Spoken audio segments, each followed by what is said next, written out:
Welcome to the Weld School channel. We're doing a part 1 of 2. Today we're doing a fillet weld, specifically a T with an 1/8 inch gap or root opening. And I'm going to be running a 1/8 inch 6010 root and a 7018 1/8 inch cap, which would be the second layer, going for 3/8 equal legs. So I'm going to go ahead and start out here running this 6010. I'm running about 90 amps. I am using a 5P plus electrode. It's the Lincoln rod. And this one's a little bit different than one of the other projects that we do, where we actually just slam the two pieces together and make the T.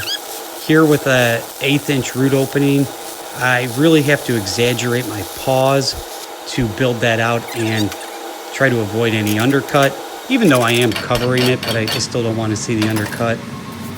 And just go slow, step forward.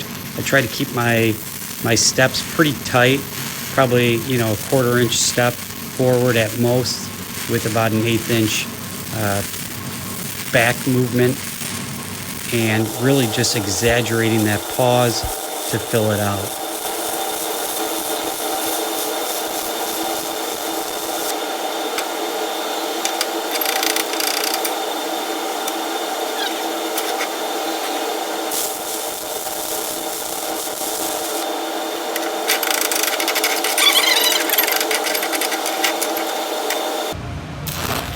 Okay, the second part of this is running the 7018. Again, I'm using about 120 amps on an 1/8 inch 7018. This is an Excalibur 7018 by Lincoln. And the big thing is just go slow, keep a tight arc length, and I'm trying to build up the 3/8 legs, so I really want to let that puddle wet out to the sides. If I go too fast, I probably wouldn't reach that fillet size that I'm looking for. And so essentially this is a pretty simple project. It's only 3 passes.